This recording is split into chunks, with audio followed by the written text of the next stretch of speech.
nggak semuanya hipergami juga. Misal kayak di Arachnid di Singa atau anak kan tuh enggak cewek kali. ya enggak, maksudnya hipergami itu dia nggak terlalu eksklusif juga.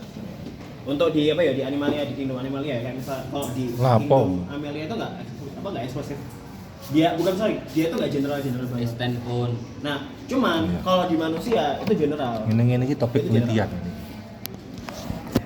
Jadi perempuan itu bisa aja punya pernikahan yang egaliter, akan tetapi kualitas pernikahannya akan menurun secara drastis. Dia bisa aja nggak cerai, cuman dia akan sulit bagi perempuan itu untuk mendapatkan pernikahan yang berkualitas. Ya, ini omongannya masih terus nikah yang ini. Loh, bisa terjadi, bisa ada, tapi generalnya kayak gitu. Oh juga. Loh iya. Loh, kalau misalnya misalnya contoh kasusnya saya yang kamu baca jadi contoh kasusmu, kasus empiris. Misal kasus di Amerika, kenapa? Kan Indonesia ini loh. Lo di Indonesia masih lebih dominasi patriarki yang masih keras. Kan klaim saya itu pernikahan yang egaliter itu tendensinya adalah mengarah ke pernikahan yang tidak berkualitas.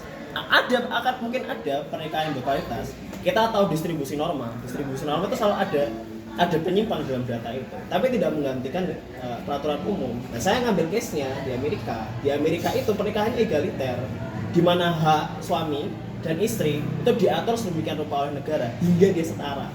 Laki-laki dia punya kewajiban sedemikian rupa untuk menghidupi istrinya, dan istri diberikan hak sedemikian rupa untuk bisa menuntut dan bahkan kabur dari misalnya dia itu lagi misalnya si istri dia itu cheating, ya. Apa? Si istri cheating, dia lagi selingkuh. Oh, cheating. Dia selingkuh. Nah, ketika si suami ini bilang, oh enggak, saya nggak mau menghidupi anak ini karena kamu cheating. Oh enggak, istri bisa mengajukan banding ke courtroom, ke pengadilan, dan memaksa si suami untuk menafkahi dia. Walaupun dia ini sering cheating. Jadi kekuatan seperti ini yang awalnya itu power balance-nya itu laki-laki di atas dan perempuan di bawah, dia sekarang lebih egaliter. Apalagi dengan adanya feminisme, dia sekarang lebih egaliter. Tapi kita lihat di sana apa? Pernikahan itu dia itu terjun payung. Yang saya tahu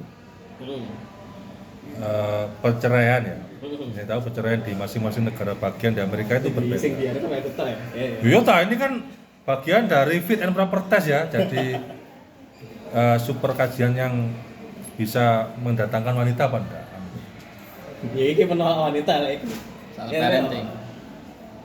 Ya soalnya begini, kita nggak tahu yang kamu maksud kebijakan pernikahan wanita tadi itu di negara bagian mana. Karena masing-masing di negara bagian itu beda-beda, entah itu cara melegalkan pernikahan maupun melegalkan perceraian. Apalagi yang saya tahu, entah itu di negara bagian Virginia atau Washington, itu orang untuk melakukan perceraiannya sangat sulit gitu. Berarti nggak bisa langsung serta-merta seperti di Islam, begitu talak cerai enggak. Mereka harus bisa rumah dulu selama setahun dulu. Kalaupun nggak punya rumah, minimal bisa ruang gitu. Apalagi bisa rumah dan sebagainya. Bisa ranjang. Ya bisa ruang, kalau bisa ranjang mah gampang gitu. Selain ndukur itu andisor. Ya. Tetap woman on the top, man on the bottom. Enggak ya kan? Ya dulu. Yes. Kan terkait dengan tadi dulu, dengan statement bahwa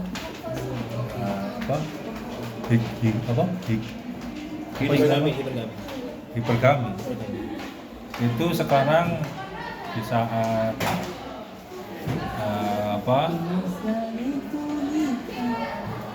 di satu sisi supremasi wanita itu diakui semakin ya seperti di Arab Saudi lah ya. Ini cerita teman saya ya. Arab Saudi itu kan sekarang sedang melakukan pergeseran menuju ke gaya kultur baru. Sekarang wanita lebih diperbolehkan untuk nyobe. Ya sekarang lebih liberal sih. Ya. Tapi kemarin itu teman saya itu kan marganya di sana, marganya itu kan Firdan. Firdan itu ditelepon sama saudaranya atau apa yang dari Arab Saudi bahwa wanita-wanita Arab Saudi setelah Pangeran Faisal itu membuka peran yang lebih aktual bagi perempuan. Faisal atau Muhammad? Pangeran Faisal. Raja Faisal. Oh, pangeran siapa sih? Pangeran siapa? Muhammad MBS. Muhammad bin Salman. Nah, mau pakai pangeran anak Rojo itu. Salman saiki. Pangeran Salman. MBS. Raja Salman. Itu malah semakin berani melawan suaminya. Gitu. Sehingga orang-orang Arab Saudi itu semulai wegah menikahi wanita Arab Saudi. Justru senang dengan wanita Indonesia membuka cerai dan sebagainya. Sekarang dengan dibukanya pintu lebar-lebar itu malah jadi problem tersendiri bagi orang Arab itu. Sudah nggak setentram dulu lagi. Yang justru kebijakan dengan membuka akses yang lebih luas pada perempuan itu ya, itu menjadi problem bagi suami-suami di Arab Saudi. Bahkan penjaga kayak franchise ini Gus. Kita ke Madinah kono, wis cewek. Franchise kayak counter ngono lho. Iya. Itu cewek-cewek. Kasus yang berbeda di Maroko. Maroko kan semua counter-counter itu laki-laki. Pelayan itu laki-laki semua, nggak ada yang perempuan. Kenapa ya? Karena kalau perempuan langsung dijahili gitu. Resepsionis saiki cewek Gus. Nang hotel wingi. Di mana? Pas aku kan umrah Juni kok. Umroh tau? Kayak rekaman sih. Gak mahram Gus. Iku resepsionisnya cewek. Kemakrom. Emakku, mu. Doyan awakmu. Tuh, jadi sampean mau LGBT, Oh, iya. cuman nyamar karo nikah. Berarti durung takdirane iki selamatan ke 360 hariannya dari umroh. Ya. Utang sambutan umroh catat ya. Oh iya, Iya. Minggu depan Bikinin alhamdulillah offline, ya, offline itu. alhamdulillah ada Gus yang sudah umroh barusan gitu kan. Meskipun 300 hari yang lalu. Oh, tempat jas Natalis aku rono. Pirang dino? Songo. Aku ben yang ngono. Aku ada cerita menarik umroh. Itu umroh itu aku paling murah-murah umroh. 10 juta. 12 juta. Iya. 9 hari. Murah. Gonta ganti pesawat sampai hari Amin 1 itu pesawatnya karo pol. Dan untuk pertama kalinya ya seumur hidupnya istri saya umroh itu, ya kan? Naik pesawat pertama kali, pulangnya tuh pakai Etihad kelas bisnis. Oh, Etihad. Elit iku, Bro. Soalnya orang rombongan India. Pertama kan di kelas penumpang biasa ya. Lalu rombongan India itu akhirnya dipindahi ku apa sing bojoku kena pindahan nang kelas bisnis. Wangan ayo kan. Ijus. Gitu. Wangan anu. Nah, kembali ke topik wanita tadi. Juga banyak sekali wanita-wanita Indonesia yang kadung malu sudah dari TKW ini, ya. Malu akhirnya daripada pulang ke rumah nggak bawa uang, akhirnya mereka jadi istri kedua yang fungsinya itu dalam tanda kutip hanya sekedar menjaga villa gitu loh. Jadi sekarang kan banyak villa-villa itu kan ya. Daripada kosong akhirnya dan mereka tuh malu akhirnya pulang nggak bawa uang akhirnya ya dengan rela jadi istri kedua untuk menjaga villa-villa orang Saudi. Nah kalau seperti itu gimana menanggapinya, Dokter Falah ya?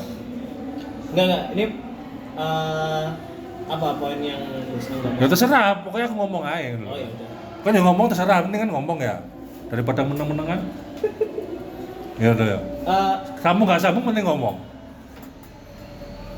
Beneran Buri. Iya. Bener Buri. Kalau anak cewek baru serius, itu loh.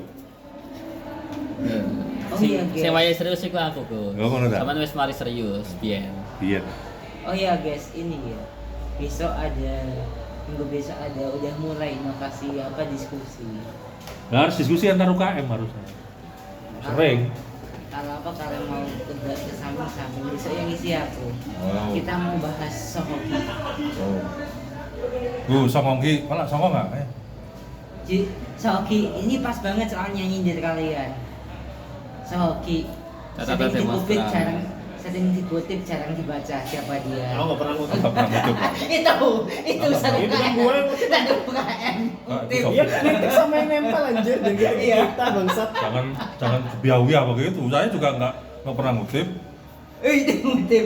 Ini salah ini gue. Iya. Dia nempel. Sidik jarinya siapa itu? Coba Sidik jarinya siapa? sidik jarinya itu dicari. Iya. Iya, gimana? Jempolnya siapa sing kirim aku. Yang korupsi presiden disalahin rakyatnya. Anjir. Lah kan nggak terlalu seaktivis ya, biasa-biasa. Selanjutnya kita respon guys ya. Iya. Oke. Memang banyak kekerasan yang dilakukan oleh pria, peserta patriarki itu banyak. Dan aku nggak menyangkal ya bahwa kasus itu ada. Apalagi kekerasan bahkan sampai pembunuhan itu ada. Nah, beberapa orang menemukan bahasa yang pas untuk menyalurkan keresahan ini lewat feminisme. Oke. Menyalurkan kekerasan apa keresahan? Keresahan. Oh, kira kekerasan. Menyalurkan keresahan ini, dia menemukan bahasa yang tepat untuk menyalurkan keresahan ini Bukan violence. melalui feminisme. Gitu ya. Di mana jawaban yang mereka ajukan adalah egaliter. Hidup kita setara. Nah, tapi yang aku sayangkan adalah mereka tidak memperhatikan sisi biologis dari manusia itu sendiri. Jadi ada sisi biologis dari manusia Nggak yang dia perhatikan. itu Sisi biologisnya apa? Di sini. Lanjut. biologisnya. Iya kan, Salah ini kan satu. sisi biologis kan. Saya melihat, ayo teruskan. Sisi biologis. Nah, apa sisi biologisnya? Misalnya di krul, apa Itu salah laki-laki, fisiknya salah laki-laki. Jadi fisik yang lebih kuat daripada perempuan. Loh, Datuk. Apa? Hormon testosteron. Dan laki-laki tidak melulu punya yang namanya bergami. Teh. Nah, yang selalu punya bergami itu perempuan. Jadi perempuan itu hasratnya ingin menekani yang lebih. Nah, ini adalah sifat yang juga. Dia jika di luar dipenuhi, dia tetap bisa menikah. Dia mungkin bisa bahagia, akan tetapi dia akan merasakan bahwa dia itu less and less desirable. Wah, ulangi lagi kalimatnya. Less and less desirable. Less and less desirable. Tak apal lagi. Less and less desirable. Desirable itu apa? Gulaan. Dia tuh merasa nilainya dia akan semakin turun dan turun. Karena dia menikahi laki-laki yang setara atau lebih rendah dari dia. Dia bisa menyampaikan hal ini, menyalurkan hal ini secara sadar maupun nggak sadar. Dia akhirnya menyalahkan ke toxic masculinity, dia udah nggak sayang lagi sama aku. Bayangkan ada laki-laki yang dia itu ngopeni istrinya, dia setiap hari sayang sama istrinya, tanpa syarat dia istrinya bangun dia Langsung dah. laki-laki ini membawakan Apa makanan aja ya? kasurnya, habis itu istrinya kesusahan, Istirahat dia ya. menolong istrinya setiap saat apapun dia tinggal apapun itu, dia aja 24/7 itu istri dia mau laki-laki yang seperti ini, karena suami yang seperti itu katanya kayak nganggur gak ngapa-ngapain, terus apa indikasi suami yang dia itu punya status? Jadi kayak kemauan dia seperti itu nggak match dengan perilaku yang seperti ini. Kalau istilahnya itu saya soy boy. Jadi kayak submale. Submil itu apa? Submissive male. Submissive itu apa? Dan ada dominance, ada submissive. Dominance itu dia alpha. Pelan-pelan. Ah, Subminis, ya kan? submissive. Iku apa? Submissive itu ada submissive sama dominan. Lah biasanya dominan kan marginal. Bukan, dominan itu yang mendominasi. Lah iya, lawan yang saya tahu biasanya dominan itu Dikuasai. Dominasi. dominasi, satunya Itu dominator. termarginal. Dominance arti katanya itu mendominasi atau dominasi artinya. Kalau dominated itu dominasi. Kalau dominated terus sinonimnya dengan marginal, ya itu benar. Tapi kalau misalnya dominated, dia dominance, dia sinonimnya itu marginal, kayaknya enggak. Karena marginal dia kan dia itu posisinya submissive. Dia yang didominasi. Submissive. Gitu. Jadi istilahnya alfa sama beta. Itu alfa. Pelan-pelan. Ini sinonim aja. Loh gak apa-apa, aku ya pengen menguasai kata-kata itu loh ya kan Ini kayak sinonim aja. kayak anu kan ya.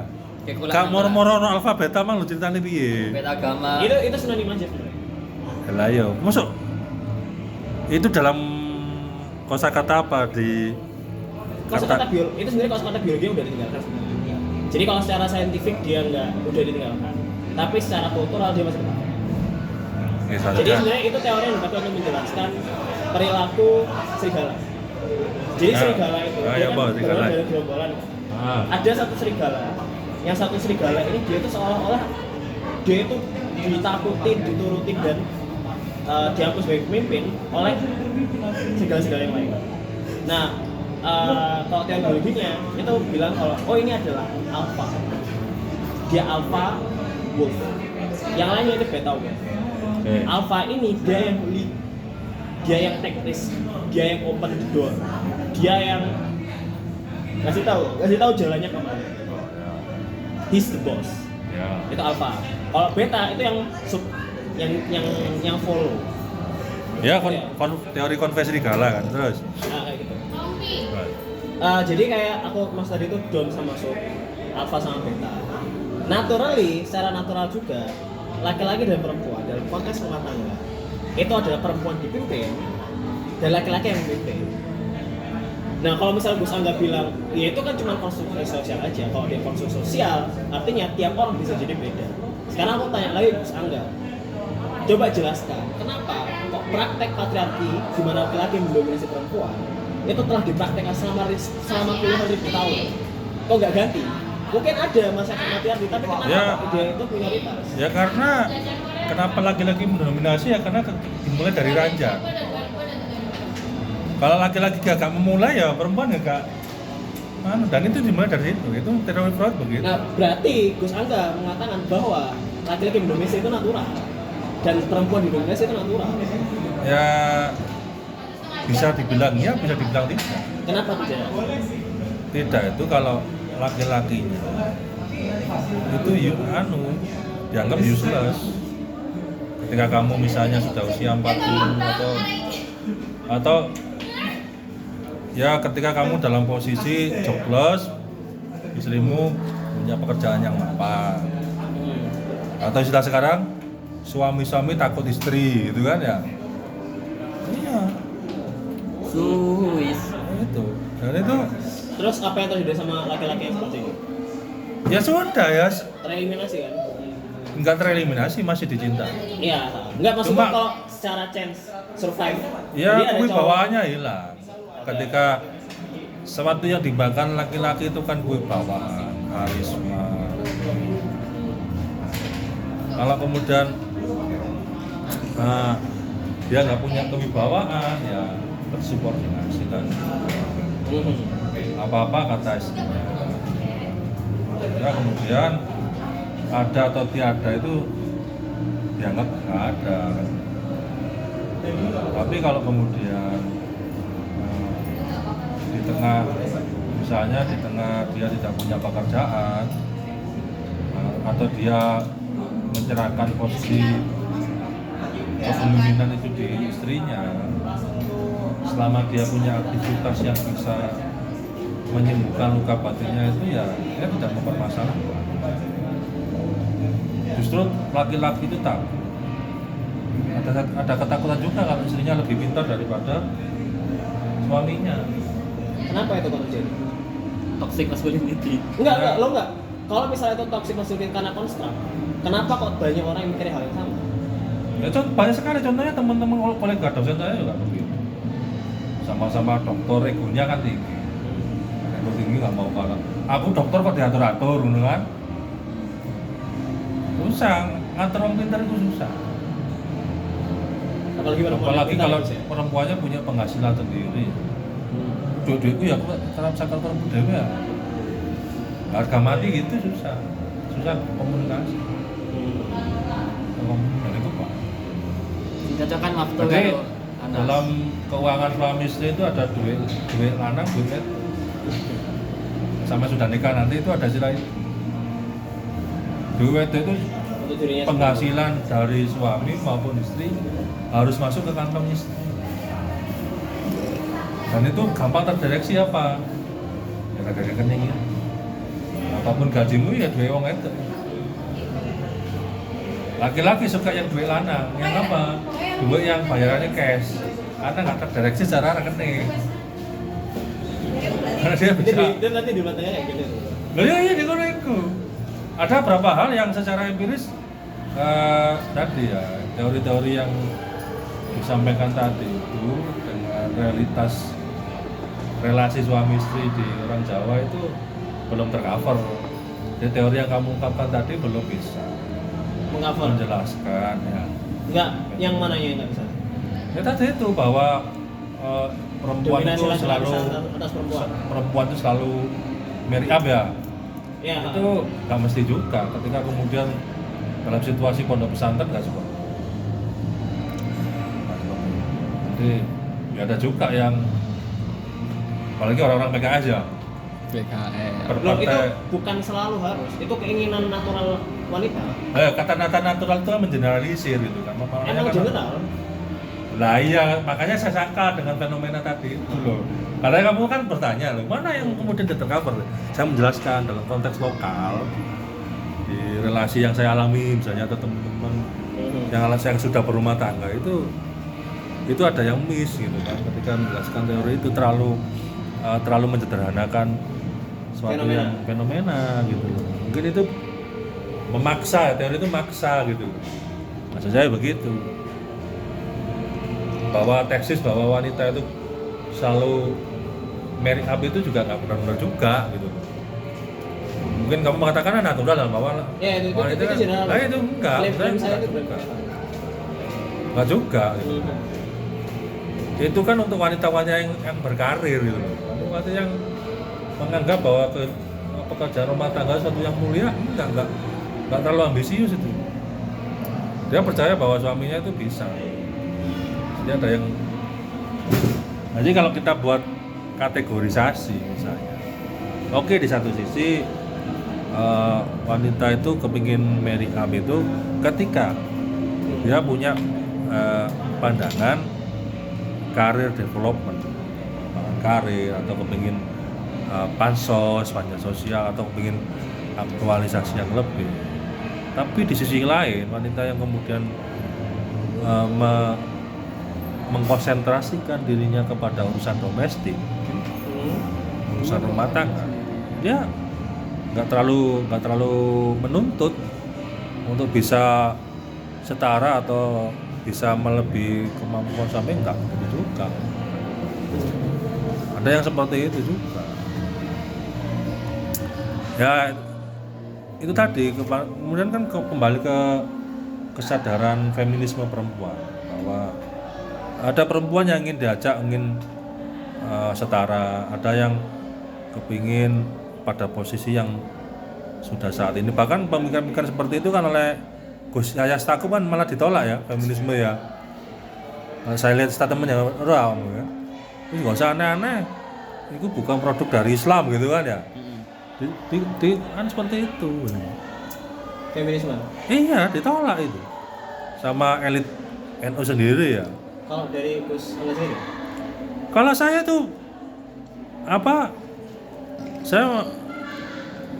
makanya saya itu menerapkan gaya kajian LKP itu ke sendiri. Iya. Dalam artian begini ya. Selama kita tidak menuntut apa-apa ke istri saya, ya dia juga nggak akan menuntut apa-apa ke saya. Jadi jadi semuanya dimulai dari laki-laki. Mobil itu tergantung sopirnya. Meskipun yang memberi arah nanti istrinya, tapi yang nyopir tetap suami kan. Nanti artinya wacana-wacana kesetaraan, meminta kesetaraan, minta lebih itu dimuncul oleh laki-lakinya. Laki-lakinya. oleh laki-lakinya. Perempuan itu kan hanya mengumpan, yang tetap heading, yang tetap nendang itu laki-lakinya. Tetap yang mengeksekusi itu laki-lakinya. Nah, misalnya perempuan ingin ini, ya.